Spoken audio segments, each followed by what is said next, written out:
The emergency room doors burst open at 11:47 p.m. But it wasn't the patient that made Dr. Sarah Mitchell's blood run cold. It was the man who carried him in.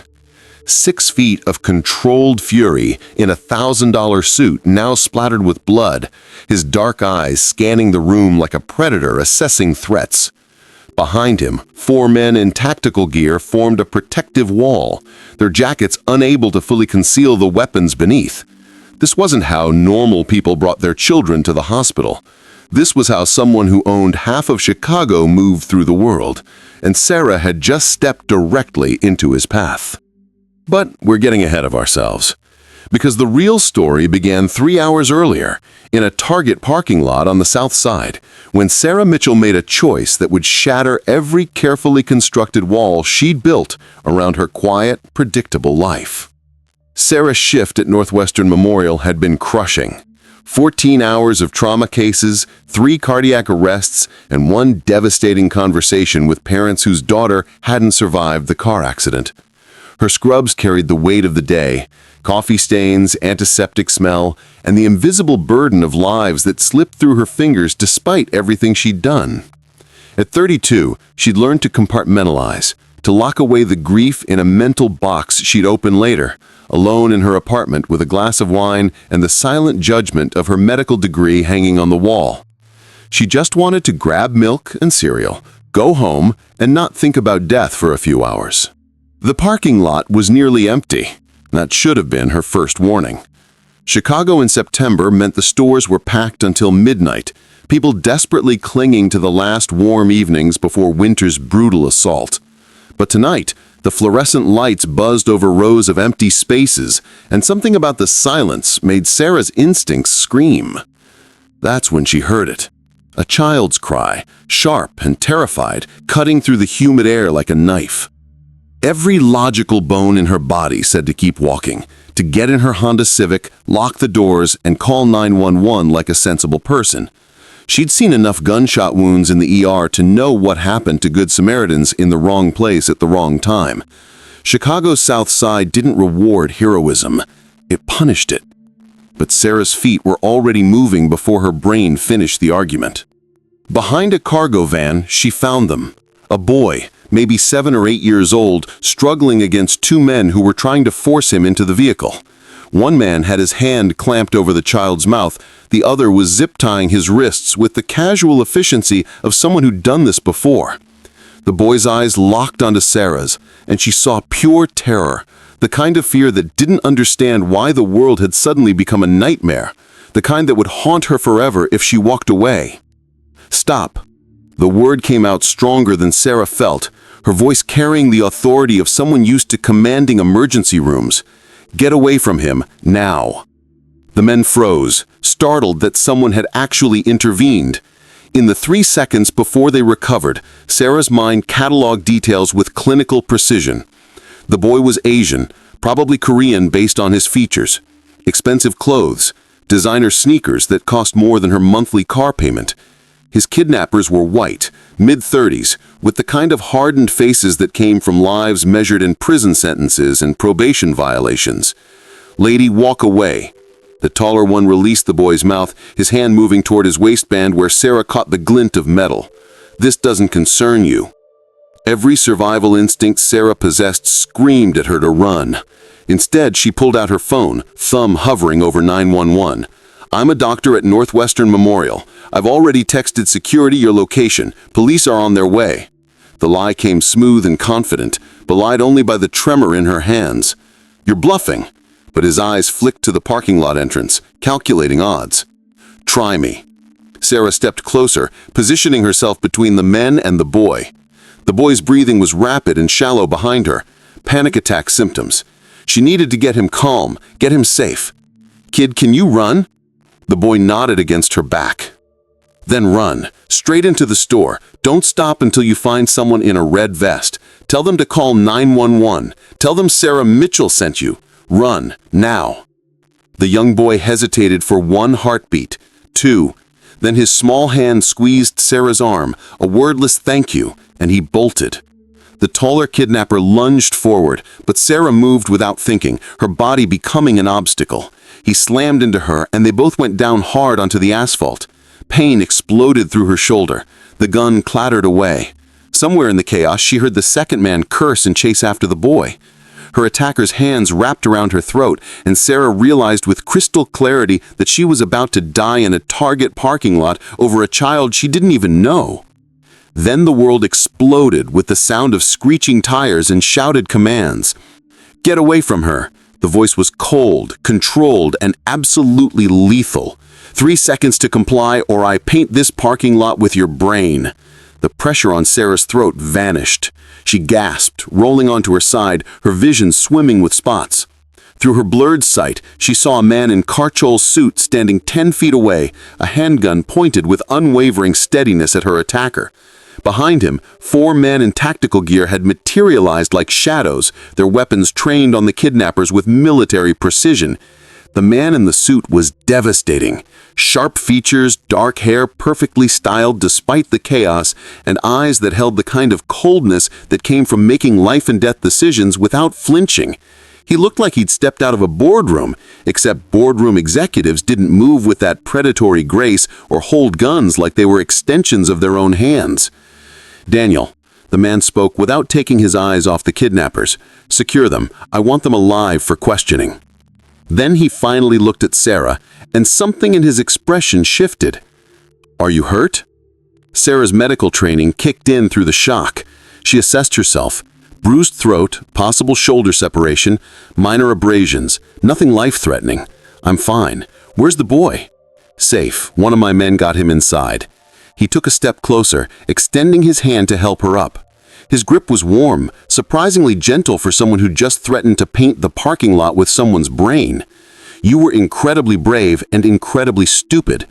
"Mostly stupid," Sarah admitted, her voice rough from the choking. Her legs shook as she stood. Adrenaline crash. She'd seen it in patients 1,000 times. Experiencing it was different. The man studied her with an intensity that made her feel exposed, like he was reading every secret she'd ever tapped. "You saved my nephew's life. I'm in your debt." Nephew? The word felt wrong somehow, but Sarah's brain was still catching up with her body. Who tries to kidnap a kid from a Target parking lot? People who know exactly what that child is worth. His expression hardened. And people who are about to discover the consequences of their mistake. Something about the way he said it, with casual certainty, made Sarah's blood chill. "Who are you?" Before he could answer, a black SUV pulled up and a woman in her 30s rushed out. Behind her came the boy, who immediately launched himself at the man in the suit. The man caught him easily, his entire demeanor transformed as he held the child. "Uncle Marcus," the boy sobbed in English tinged with a Korean accent. "They said they were going to hurt me. They said they'd kill Dad if I screamed." "You're safe now, Joshua." Marcus's voice was unrecognizable from the lethal tone he'd used moments ago. "This is over." Sarah watched the transformation with fascination. This dangerous man became something softer when he held the child, like glimpsing a different person beneath the armor. The boy Looked up at Sarah over Marcus's shoulder, his tear-streaked face breaking into a tremulous smile. "You saved me! You're like a superhero!" Just a doctor who was in the right place at the right time. Sarah managed to smile despite the shaking in her hands. "Are you hurt? Any pain?" Joshua shook his head, but Marcus was already gesturing to one of his men. "Take him to Dr. Reeves. Full examination. I want to make sure they didn't hurt him." As the woman led Joshua away, Sarah became acutely aware that she was alone with Marcus and his armed security team. In the distance, she could hear sirens approaching. Normal protocol would be to wait for police, give a statement, go through official channels. But something told her that whatever was happening here existed in a space where normal rules didn't apply. "You need medical attention," Marcus said, his assessing gaze taking in her injuries. "My car will take you to the hospital." "I can drive myself. You can barely stand." His tone left no room for argument. "And I need to properly thank you for what you did. My driver will bring your car to your apartment later." "How do you know where I live?" The question came out sharper than intended. Marcus had the grace to look slightly apologetic. "Dr. Sarah Mitchell, 2247 North Clifton Avenue. apartment 3B, Northwestern Memorial Hospital trauma surgery resident, originally from Portland, Oregon. Moved to Chicago 4 years ago for your residency. No family in the area, no husband, no boyfriend. You volunteer at the free clinic on weekends, and you have a cat named Hemingway. Sarah's mouth went dry. You investigated me in the last 5 minutes? I investigate everyone who comes into contact with my family. He said it like it was the most reasonable thing in the world. You saved Joshua's life. I needed to know if you were genuine or part of the plot. Plot. The word hung heavy between them. This wasn't random, was it? Someone specifically targeted that boy. Marcus's expression went cold again. That's a conversation for another time. Right now, you need medical attention, and I need to handle the gentleman who tried to take my nephew. His eyes flicked to where his men were restraining the kidnappers. We have a lot to discuss. The police sirens were getting closer. Sarah's analytical mind was piecing together implications she didn't want to face. The weapons, the coordination, the way everyone deferred to Marcus like he was royalty. The casual mention of interrogating the kidnappers himself rather than waiting for police. You're not just some concerned uncle, are you? Marcus smiled, but it didn't reach his eyes. No, Dr. Mitchell, I'm not. But tonight, I'm the man who's going to make sure you're safe and properly compensated for your heroism. Get in's car, please. The please was clearly a courtesy, not a question. Sarah found herself being gently but firmly guided toward the black SUV. As they drove away from the parking lot, she watched through the tinted windows as police cars swarmed the scene. Marcus made several calls in rapid Korean, his tone shifting between authoritative commands and what sounded like reassuring updates. "Is Joshua really your nephew?" Sarah asked quietly. Marcus glanced at her, something unreadable in his expression. "He's my brother's son. Daniel is the most important person in my world, and Joshua is his whole heart. What you did tonight, stepping between trained kidnappers and a child you didn't know, that's not something I'll forget. Anyone would have done the same. No, Dr. Mitchell. Most people would have called 911 and stayed at a safe distance. You put yourself between a child and danger without hesitation. That's not common. That's extraordinary." The SUV pulled up to an emergency entrance Sarah didn't recognize. This wasn't Northwestern Memorial. The building was unmarked, discreet. And when they entered, the staff greeted Marcus by name with the kind of deference usually reserved for hospital board members or mob bosses. The realization hit Sarah like ice water. The security team, the weapons, the way police had been an afterthought rather than the first call, the private medical facility. Marcus wasn't a businessman or a politician. Marcus was someone who existed outside the law entirely. A woman in her 50s who introduced herself as Dr. Reeves examined Sarah's injuries with professional efficiency. Bruised throat, minor shoulder strain, nothing requiring imaging. The doctor asked no questions about how Sarah had sustained the injuries, which was its own answer. When Dr. Reeves left them alone in the examination room, Marcus leaned against the wall, studying Sarah with that same intense focus. "You figured it out, haven't you? What I am." Sarah met his gaze steadily. "You run some kind of criminal organization, probably Korean Mafia based on Joshua's ethnicity and your associates. Important enough that someone thinks kidnapping your nephew is worth the risk. Powerful enough that you have doctors and facilities completely off the books." Marcus's expression didn't change, but something flickered in his eyes. Respect, maybe. "You're very perceptive." "I work trauma surgery in Chicago. I've seen enough gunshot wounds and suspicious injuries to recognize patterns." Sarah's voice was steadier than she felt. "So what happens now?" "You can't let me leave knowing what I know about Joshua, about you. That makes me a liability.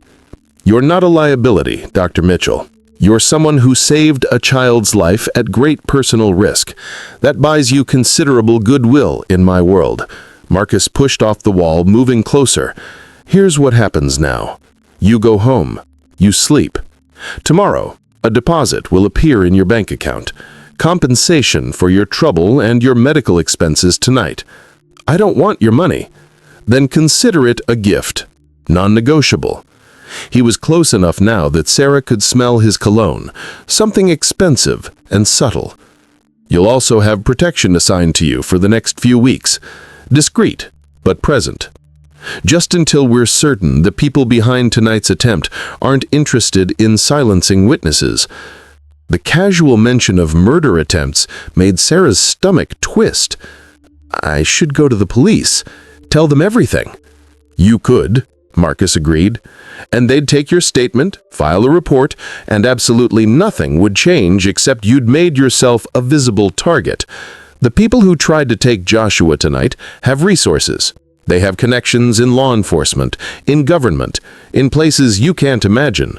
The moment you officially involve yourself, you become a problem that needs solving." "So I'm supposed to just accept this? Accept you?" "I'm asking you to accept reality." Marcus's voice gentled slightly. "I'm not the villain in this story, Sarah. I didn't choose the world I was born into, but I've learned to navigate it.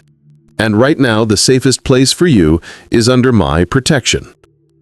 Protection. The word felt both comforting and terrifying. Sarah's logical mind was screaming at her to run, to cut all ties with this dangerous man and his dangerous world. But another part of her, the part that had always questioned the neat boundaries of right and wrong in medicine, was curious. "What would you have done?" Sarah asked suddenly. "If I hadn't been there? If those men had taken Joshua?" Marcus's expression went absolutely glacial. "I would have burned Chicago to the ground until I found him, and the men responsible would have begged for death long before I granted it." The clinical certainty in his voice should have terrified Sarah. Instead, she found herself thinking about the way he had held Joshua, the gentleness that had transformed his entire demeanor. This man was capable of terrible things, but he was also capable of profound love. "I need to think," she said finally. "This is all too much." "Of course." Marcus pulled out a business card, simple black with only a phone number embossed in silver. "This reaches me directly, anytime. If you need anything, if you feel unsafe, if you just want to talk, call."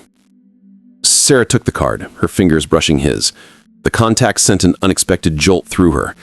"What if I don't call? What if I want nothing to do with you or your world?" "Then I'll respect that," Marcus said quietly. "But I hope you'll at least let me take you to dinner. A proper thank you for saving Joshua's life. No pressure, no expectations. Just two people sharing a meal." "Why?" Sarah searched his face. "Why does it matter what I think of you?" "Because in my entire life, I've met maybe 3 people who've done something without calculating personal gain." Marcus's dark eyes held hers. "You're one of them, and that's rare enough that I'd like to know you better." The ride back to Sarah's apartment was quiet. Marcus insisted on walking her to her door, his security team maintaining a discreet perimeter that made Sarah hyper-aware of how her life had shifted in the span of 3 hours. At her door, Marcus paused. "Joshua wanted me to give you this." He pulled out a child's drawing from his jacket pocket. It showed a stick figure woman with curly hair standing between a small boy and scribbled "bad guys" with a big red heart drawn above her head. Sarah's eyes burned with unexpected tears. "Tell him thank you, and tell him he's very brave." "I will." Marcus's expression softened. "Sleep well, Sarah Mitchell, and think about dinner." As Sarah locked her door behind her, she leaned against it, her heart racing. Her cat, Hemingway, wound between her legs, meowing for dinner, and completely oblivious to the fact that her owner's life had just become impossibly complicated. She looked at Joshua's drawing, at the card with Marcus's number, and at her reflection in the hallway mirror. The woman staring back looked the same as she had this morning, but everything had changed. Because Sarah Mitchell had always believed in clear lines between right and wrong, legal and illegal, safe and dangerous. But tonight had blurred all those boundaries. Tonight she'd met a man who lived in the shadows, who commanded violence with ease, and who looked at her like she was something precious and unexpected. And the most terrifying part was that some reckless part of her wanted to call that number, wanted to have dinner with a dangerous man, wanted to understand the complexity behind those cold eyes that had warmed when he held his nephew. Her phone buzzed with a text from an unknown number. "Make sure you lock the deadbolt and the chain. My team is outside if you need anything. Good night, Sarah. Marcus." Sarah stared at the text, then moved to her window. Sure enough, she could see a dark sedan parked across the street, a subtle guardian in the Chicago night. She should have been terrified. Instead, as she climbed into bed with Joshua's drawing on her nightstand and Marcus's number programmed into her phone, Sarah Mitchell felt something she hadn't experienced in years. She felt alive. What she didn't know was that 3 blocks away, in a warehouse that didn't appear on any city maps, Marcus was watching the 2 kidnappers with a dispassionate focus of a surgeon preparing to operate. Daniel, his younger brother and Joshua's father, stood beside him, rage barely contained beneath a veneer of control. "They work for the Volkovs brothers," one of his lieutenants reported. "Russian mob out of Brighton Beach. Someone paid them $50,000 to grab the kid." "Who?" Daniel's voice was lethal. "They don't know. Dead drop payment system. But they were supposed to deliver Joshua to a location in Gary, Indiana. We've got the address."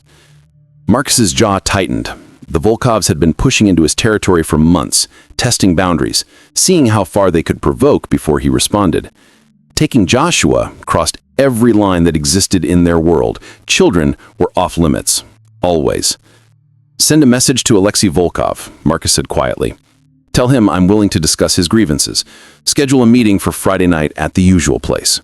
"Boss, you can't seriously be considering negotiations." His lieutenant looked shocked. "They tried to take Joshua."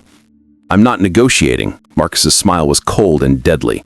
"I'm giving them the opportunity to explain themselves before I dismantle their entire operation. It's more mercy than they deserve." As his men dragged the kidnappers away to faiths Sarah was better off knowing about, Marcus pulled out his phone. The screen showed the security feed of Sarah's apartment building, confirming she was safely inside. "She saved him," Daniel said quietly, coming to stand beside his brother. "Joshua told me everything. She didn't hesitate." No, she didn't. Marcus couldn't stop thinking about the way Sarah had positioned herself between a child and danger, how her hands had shaken afterward, even as her voice remained steady. "She's extraordinary. You're interested in her." It wasn't a question. Marcus was silent for a long moment. "Yes, but she's good, Daniel. Pure in a way people in our world aren't. Getting involved with me would destroy that." "Or maybe she's exactly what you need," Daniel suggested carefully. "Someone who sees the man, not the monster." Marcus thought about the way Sarah had looked at him, with wariness but not fear, with curiosity rather than judgment. She deserved better than a man with blood on his hands and enemies at his door. But God help him, he wanted to be selfish just one time. 3 days later, Sarah was beginning to think she'd imagined the entire incident. Her life had returned to its normal rhythm. Hospital shifts, volunteer work at the clinic, quiet evenings with Hemingway and medical journals. Except for the security detail that rotated shifts outside her building, and the deposit of $50,000 that appeared in her bank account with no explanation beyond reference patient care. She'd called her bank, prepared to refuse the money, but the transfer was completely legal, properly documented as a medical consultation fee, untraceable to Marcus or anything criminal. The man was thorough. Sarah hadn't called his number. Every day she looked at the card, and every day she talked herself out of it. Getting involved with Marcus would be reckless and stupid, and potentially dangerous. She had no business entertaining thoughts about a man who operated outside the law. But she couldn't stop thinking about him.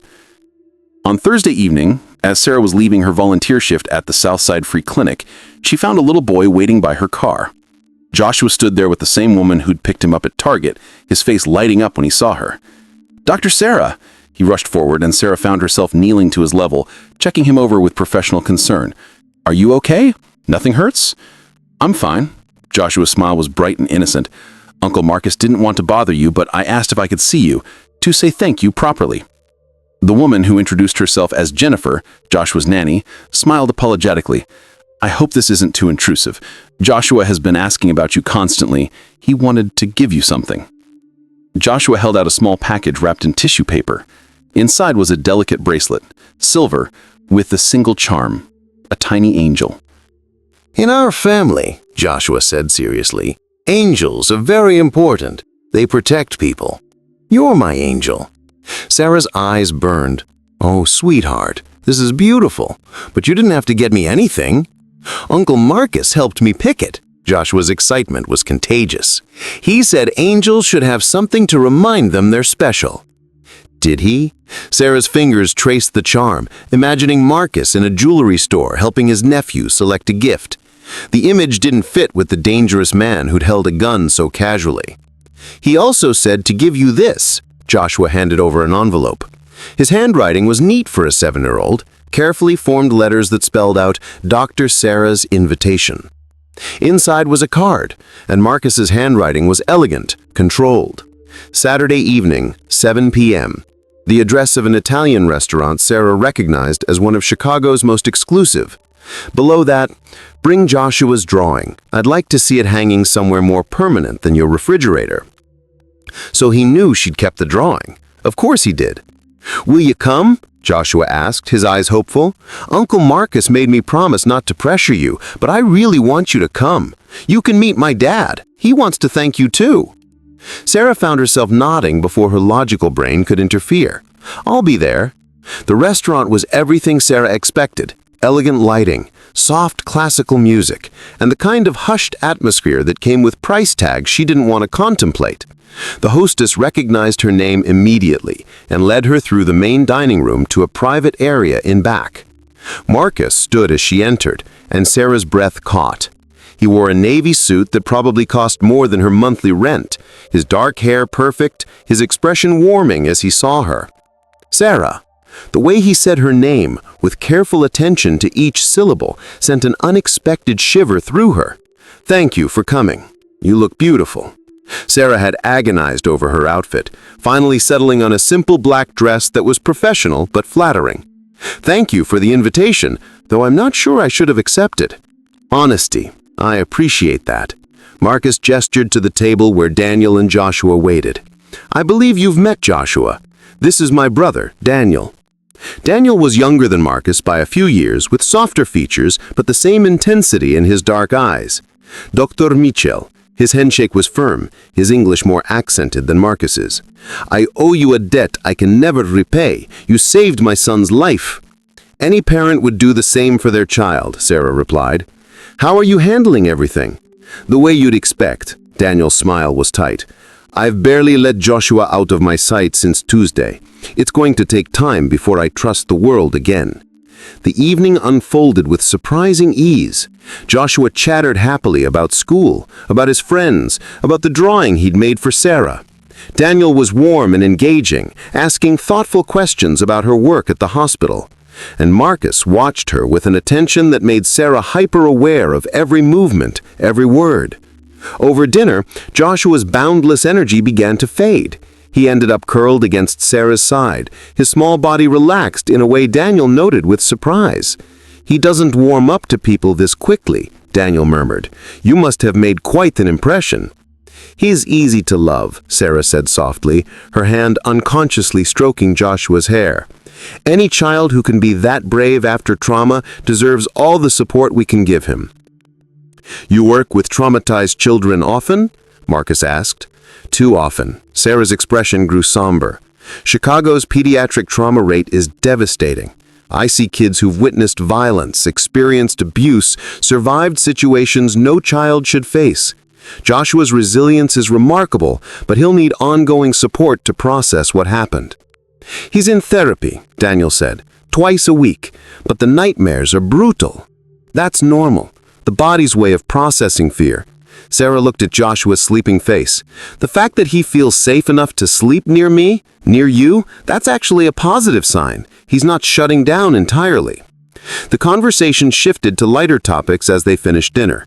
When it was time to leave, Daniel carefully extracted Joshua from Sarah's side. "Thank you," he said again, "for everything." After Daniel left with Joshua, Marcus walked Sarah to her car.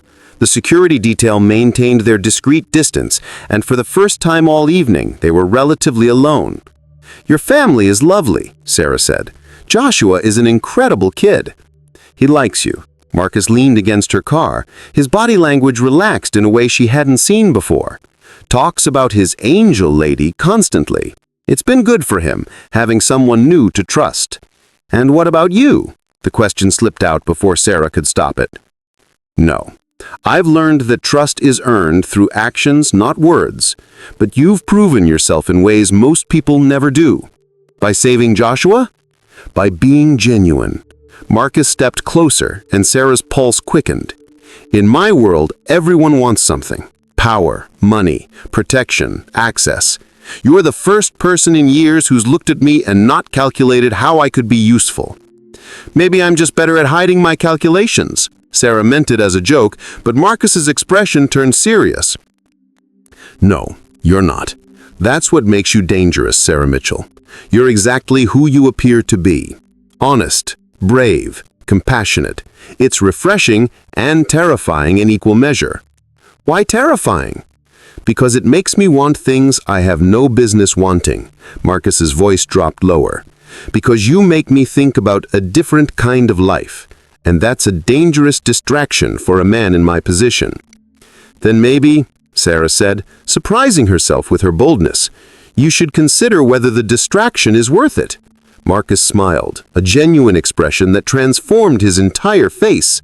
"Are you suggesting we explore this, whatever this is between us?" "I'm suggesting that I haven't been able to think about you for 3 days, that I'm terrified and curious in equal measure, that everything logical says I should run, but I'm still standing here." "Logic is overrated." Marcus reached out, his fingers gently touching the angel bracelet on her wrist. "Sometimes the most important decisions are the ones that defy reason." "So what happens now?" Sarah's voice was barely a whisper. "Now," Marcus said, "I'm going to ask if I can see you again, without my brother, without Joshua, just us. Dinner, coffee, a walk along the lakefront, whatever you're comfortable with. And if I say yes, if I cross this line with you, then you should know what you're getting into." Marcus's expression grew serious. "I'm not a good man, Sarah. I've done things that would horrify you. I live in a world where violence is currency, and loyalty is bought with blood. Getting involved with me puts you at risk. It complicates your life in ways you can't imagine." "You're trying to talk me out of this." "I'm trying to be honest. You deserve that much." Sarah studied his face, seeing the conflict there. This dangerous man was genuinely trying to protect her, even from himself. It was perhaps the most honest thing anyone had ever done for her. "I want to say yes," she admitted, "but I need you to promise me something." "Anything. No more lies. If we do this, whatever this becomes, I need complete honesty. I need to know what I'm part of. I can't make informed decisions if you're protecting me from reality." Marcus was quiet for a long moment. "That's a harder promise than you realize. There are things about my life that could put you in danger just by knowing them. Then help me understand those dangers. Treat me like I'm intelligent enough to make my own choices." Finally, Marcus nodded. "All right, complete honesty. Starting with this. The men who tried to take Joshua work for a Russian organization that's been trying to move into my territory. I'm meeting with their leadership tomorrow night to resolve this situation." Resolve. The euphemism wasn't lost on Sarah. "You mean you're going to war with them?" "If necessary. But I'm hoping it won't come to that. The smart play is negotiation, finding a compromise that lets everyone save face." "And if they refuse to compromise?" "Then I'll do what's necessary to protect my family." Marcus's voice hardened. "I won't apologize for that." "I'm not asking you to." Sarah surprised herself with the certainty in her voice. "Anyone who threatens a child deserves whatever consequences come their way. I'm just trying to understand the world you live in." It's a world built on power and respect, where showing weakness gets you killed, and loyalty is the only currency that matters. Marcus's dark eyes searched her face. Does that change how you see me? Honestly, yes, but not in the way you might think. Sarah chose her words carefully. In the ER, I see people at their worst and their best. I've learned that morality isn't always black and white. You're a man who operates outside the law, but you protected a child. You're capable of violence, but you use it to shield people you love. That's more complex than simply good or evil. Most people aren't comfortable with complexity. I'm not most people. And if I'm being completely honest, part of me is fascinated by you, by the contradictions you represent. Marcus smiled slowly. Fascinated enough to have dinner with me tomorrow night, after my meeting? Sarah knew she should say no, should protect herself from the inevitable complications. But when she looked into Marcus's eyes, she saw something that called to the part of her that had always questioned neat categories and simple answers. Yes, she said, but I want to know how the meeting goes. All of it, not some sanitized version. Deal. Marcus offered his hand, and when Sarah took it, the contact sent electricity up her arm. I'll call you when it's over. As Sarah drove home, her mind spun with implications. She was choosing to get involved with a man who existed in a world of shadows and violence. It was reckless and potentially disastrous, and completely unlike her usual careful approach to life. But for the first time in years, Sarah felt truly awake. What she didn't see was Marcus watching her car disappear into traffic, his expression contemplative. Beside him, his head of security, a man named Liam, cleared his throat. Boss, is it wise to involve her? She's a civilian. She could be used against us. That's why she'll be protected. Marcus replied, I want a full detail on her.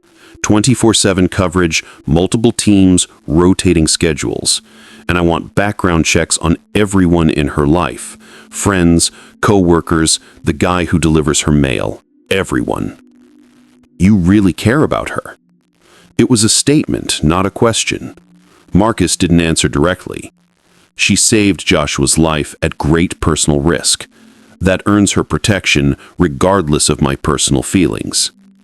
And your personal feelings. Marcus thought about the way Sarah had looked at him, with curiosity rather than fear, with intelligence rather than judgment. Are dangerous, but I've built my entire life on managing dangerous situations. This will be no different. Except it was different. Marcus had faced down rivals, negotiated impossible deals, survived assassination attempts. But Sarah Mitchell represented a challenge unlike anything he had encountered before, because she made him want to be better than he was. And that was the most dangerous thing of all. The meeting with the Volkov brothers was set for Friday night at a neutral location, a warehouse in the industrial district, equal distance between Marcus's territory and theirs. Both sides would bring limited security. Both leaders would come armed but ostensibly peaceful. Marcus had been to a dozen such meetings. They followed predictable patterns: posturing, negotiation, compromise, or conflict. He knew the dance by heart. But this time, they'd touched his family. Daniel wanted to come, but Marcus refused. You're too emotional, brother. They took your son. If you're in that room, you'll start shooting before we even sit down. And you're not emotional? Daniel's expression was challenging. Joshua calls Sarah his angel. She's already family to him, to us. Don't pretend you're objective about this. Marcus couldn't argue. He'd spent the last 3 days thinking about Sarah, planning how to keep her safe, imagining a future that included her. Objectivity had disappeared the moment she stepped between Joshua and danger. Friday arrived with the kind of tense anticipation that preceded violence. Marcus dressed carefully, a suit that wouldn't restrict movement, no tie that could be used as a weapon. The weight of his gun familiar and comforting at his back. The warehouse was exactly as expected. Dim lighting, empty space. 2 folding chairs facing each other across a makeshift table. Alexei Volkov was already waiting, flanked by 4 men whose body language screamed former military. Alexei was in his 50s, gray threading through his dark hair, with the kind of scarred hands that spoke of decades in this life. He stood as Marcus entered, extending his hand, in a gesture that was more formality than friendliness. "Marcus, we have much to discuss." "Yes, we do." Marcus ignored the offered handshake, taking his seat instead. "Starting with why your men tried to kidnap my nephew." Alexei's expression didn't change. "Straight to business. I respect that. But you're mistaken if you think I ordered that action. Your men confessed otherwise." "My former men." Alexei's voice hardened. "They were acting outside my authority, freelancing for someone who paid them to create chaos. When I learned what they had done, I dealt with them personally." Marcus studied the older man's face, reading truth in the micro-expressions. "Then who hired them?" "That's the question, isn't it?" Alexei leaned back in his chair. "Someone wants us at war, Marcus. Someone benefits from our organizations tearing each other apart. I propose we work together to find out who." It was the last thing Marcus had expected. A partnership with the Volkovs went against decades of territorial agreements and careful boundaries. But it made strategic sense. If someone was trying to manipulate them into conflict, the smart play was to identify the real enemy. "What are you proposing?" "An alliance. Temporary, but genuine. We share intelligence, pool resources, find whoever is trying to play us against each other. And when we find them," Alexei's smile was cold, "we send a message that this city is not available for conquest. And after we resolve this, our territories remain as they are. I have no interest in expansion, Marcus. I'm too old for war. I just want to run my business in peace." Marcus considered the offer. Every instinct screamed that accepting required trust he couldn't afford. But Alexei's logic was sound. Someone had tried to hurt Joshua, to trigger a gang war. The best revenge was disappointing their expectations. "All right, temporary alliance. But if I discover you had any hand in targeting Joshua, this conversation ends very differently." "Understood." Alexei stood, extending his hand again. "And Marcus, for what it's worth, children are off limits. Always. My men violated that rule. They paid the price." This time Marcus accepted the handshake. The 2 most dangerous men in Chicago, agreeing to work together against an unknown enemy. It should have felt like victory. Instead, Marcus felt the cold certainty that this was just the beginning of something much worse. As he left the warehouse, Marcus pulled out his phone and dialed Sarah's number. She answered on the second ring, her voice carrying the background noise of the hospital. "How did it go?" she asked, without preamble. "Better and worse than expected." Marcus climbed into his car, nodding to Liam to drive. "The Russians weren't behind the kidnapping attempt. Someone else is trying to start a war." "Someone else?" Sarah's medical mind immediately grasped the implications. "That means Joshua is still in danger. Daniel and you are in danger." "Yes, which is why I need to increase your security detail." "Marcus, I'm at the hospital. I'm surrounded by people. I'm fine." "For now. But if whoever orchestrated this knows you saved Joshua, knows you're connected to me, you become a target." Marcus hated the fear he heard in her voice, but pushed forward anyway. "This is the reality I warned you about, Sarah. The world I live in doesn't forgive connections or relationships. Everyone I care about becomes a weapon that can be used against me." There was a long silence. Then, her voice small. "Are you saying we should end this before it really starts?" "No." The word came out fiercer than Marcus intended. "I'm saying I'm terrified of what caring about you might mean, but I'm more terrified of not having you in my life." "Then we face this together." Sarah's voice steadied. "I chose this, Marcus. I knew it would be complicated. I need you to trust that I can handle it." I do trust you. It's the rest of the world I don't trust.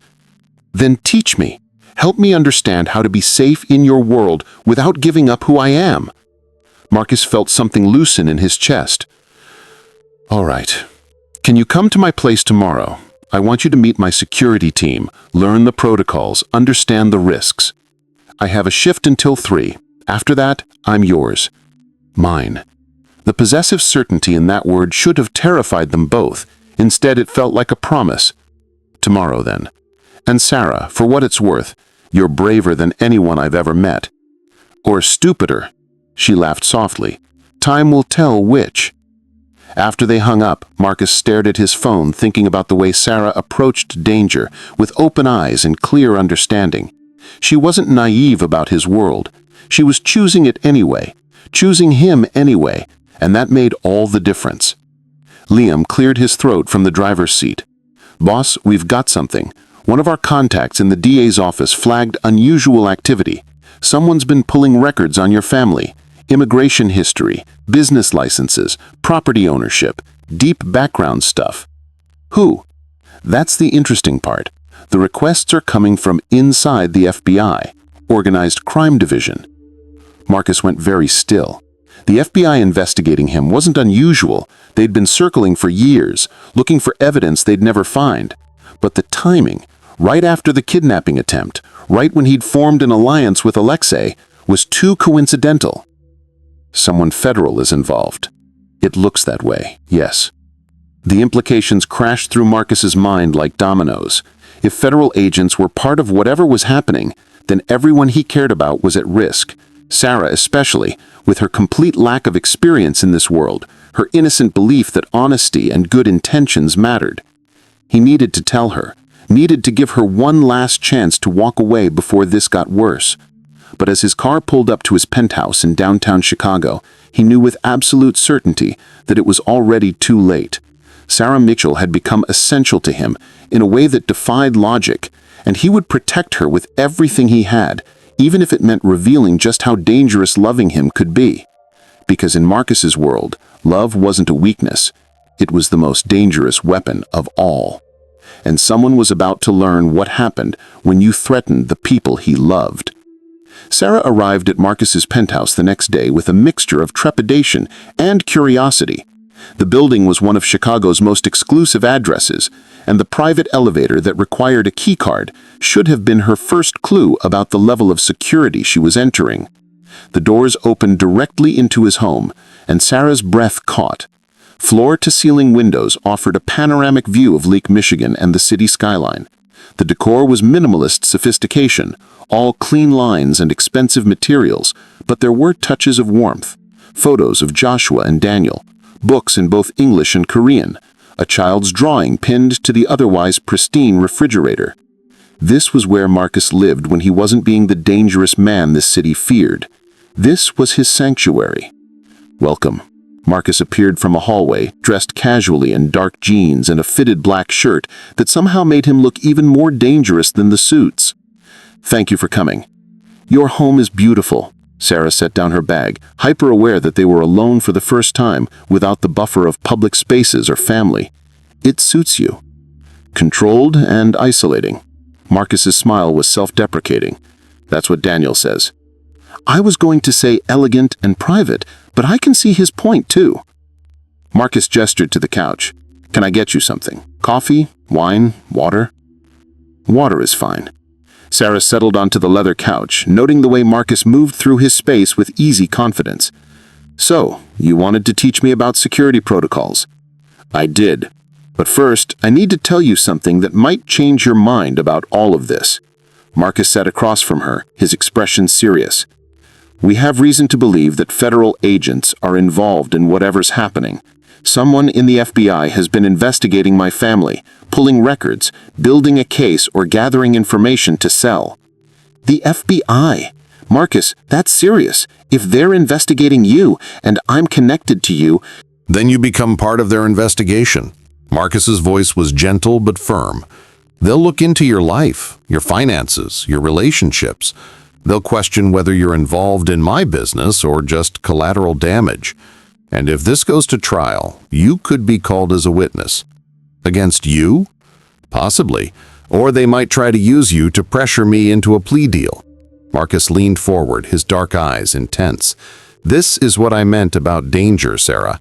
It's not just physical threats. It's legal jeopardy, career implications, your entire life being scrutinized by people looking for leverage.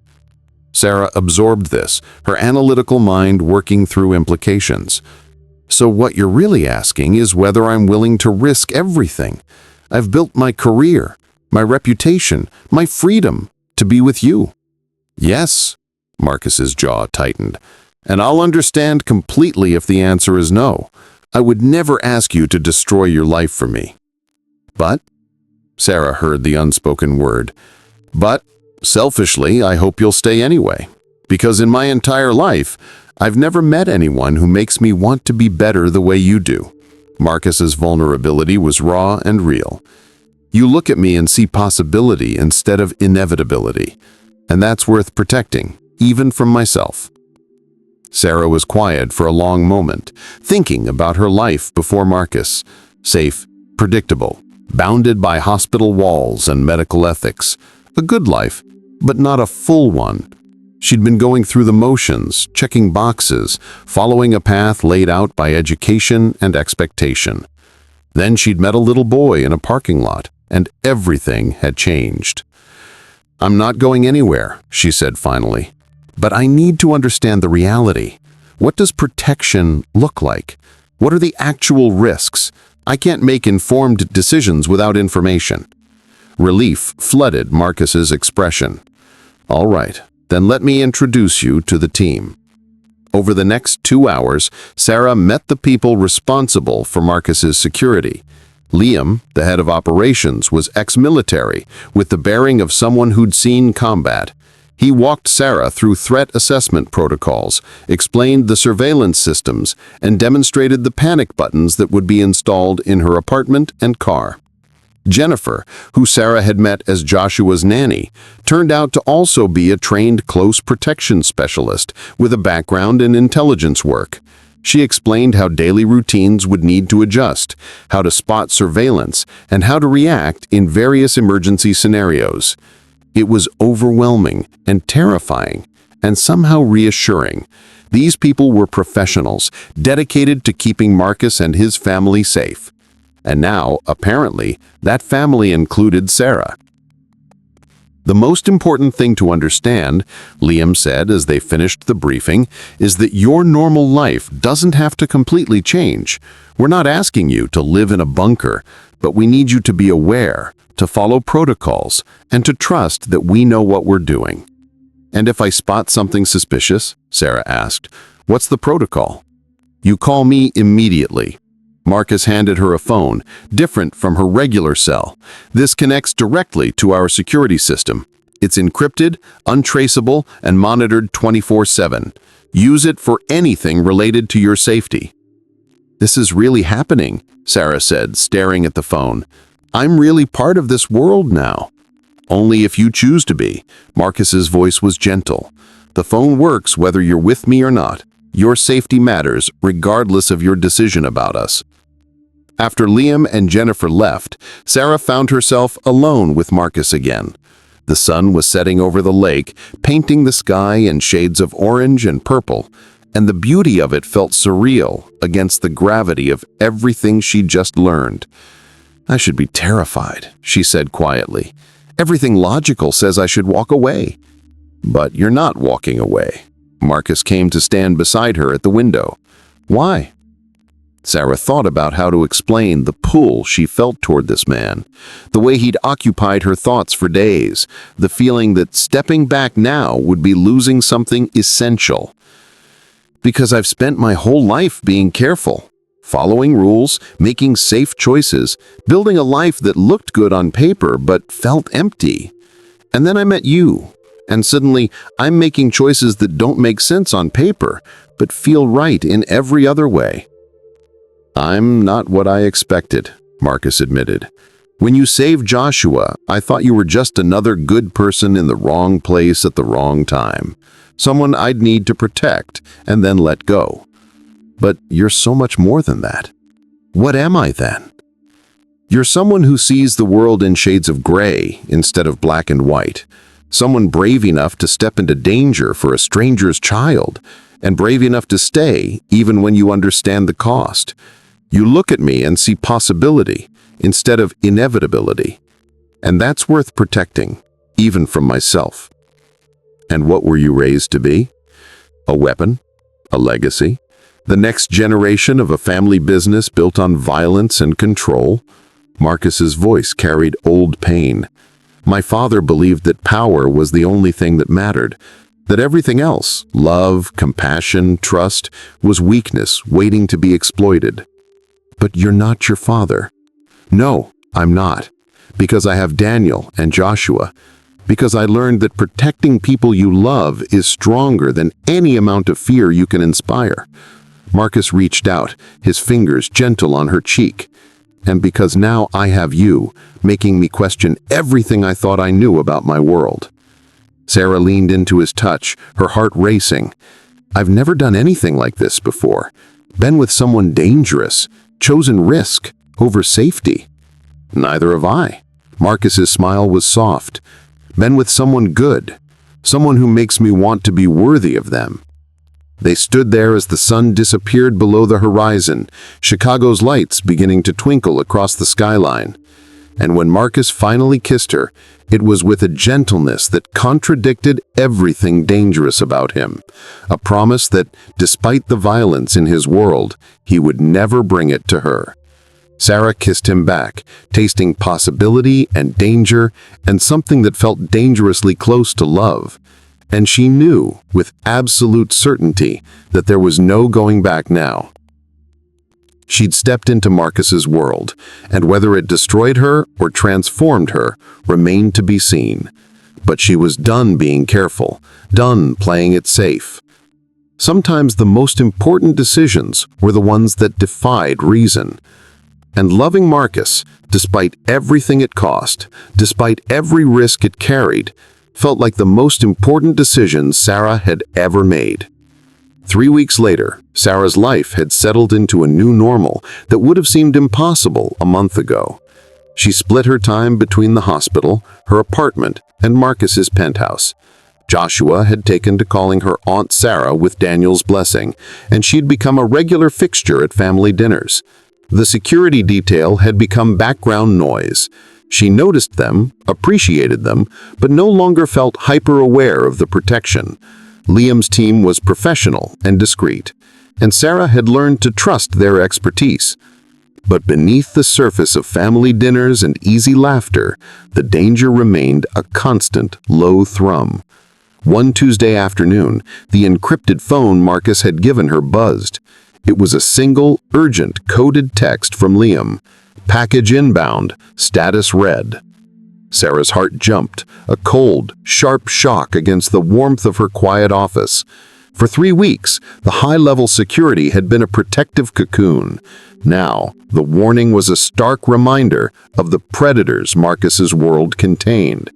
Without hesitation, Sarah grabbed the phone, her fingers already dialing Marcus's private line. She felt a surge of adrenaline, not of panic, but of a terrifying, newfound readiness. She no longer felt like the safe, careful woman who had walked away from an empty life. She was the woman who had chosen risk, chosen Marcus, chosen the exhilarating, terrifying clarity of a life lived on the edge. As Marcus answered, his voice instantly sharp and grave, Sarah moved toward the door. "Marcus," she said, her voice steady, despite the racing pulse. "It's time." She had stepped into his world, and 3 weeks of sunsets over the lake and family dinners had only cemented her place. Her new life was a razor's edge, part sanctuary, part battlefield. And as she left the hospital, stepping out into the ordinary light of day and toward the waiting armed guard who materialized instantly at her call, Sarah knew 2 things with absolute certainty. She was no longer just a doctor, and she was no longer alone. Her transformation was complete. The cost might still be measured, but the decision was final. She was home.